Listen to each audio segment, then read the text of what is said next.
Orak ayın birinde gölün boyunda dinlenen insanlar gelmişler karara kayıkta gezinme. Ona binmiş 1994 hem 1995 yıldan doğmalı iki büyük insan hem 3 uşak.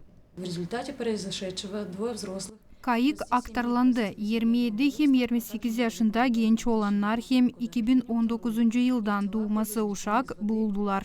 Boğulmuşları çıkardılar sudan o zaman açan araştırma kurtarıcı oluşlar geçirilendi. Onlar hatalı olaylarda bakanlığın uzmanları yaptılar. İki uşağı olduk olaylık kurtarma. Наше подразделение в районе 17-15 нашли первого утопленника. В районе 19 или 20 часов нашли. Bizim uzmanlar 15 minut altıya akşamüstü ilk boğulmuş uşağı sudan çıkardılar. Yakın saat 8'e ikincisini çıkardılar. Sabaha karşı saat 5'te 7'de üçüncüsünü buldular. Bize yardıma Kişinyov'un kurtarıcı brigadası geldi. Onlar da bizimle beraber Çemişli'ye de işlerdiler. Hatalı olaylarda bakanlığın uzmanı Dmitri Konstantinov anlattı, bu yıl Moldova devletinde 30 kişi boğuldu. Onların arasından 3 uşak. Geçtiği yıl bu vakit sayıya koyuldu 38 boğulmak, 8'i uşaklar. Göreriz iyisildi bu olaylar ama hep o kadar sıfralar kötü. 2 günün içinde 4 kişi boğuldu. Böyle Gagavuzya'da yoktur oldu.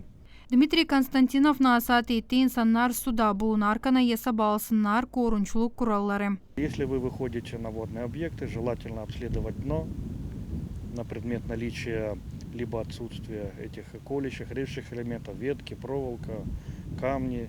Yerlim siz suya isterseniz girmeye ilkin bakın ne kadar derin göl. Var mı orada kesen tedarlıklar? Uşakları iyi gözledin. Kol vermeyin onları derin tarafa. Onlara yeter dizyadan suda bulunma. Suya keyifli hem sarhoş girmeyin. Lazım yanınızda bulunsunlar kurtarıcı tukurlaklar hem jiletler. Uşakları suya sadece isleyebilen üzme büyüklerle kol verin. Необходимо иметь при себе средства спасения. Какие? Жилеты, специальные жилетки.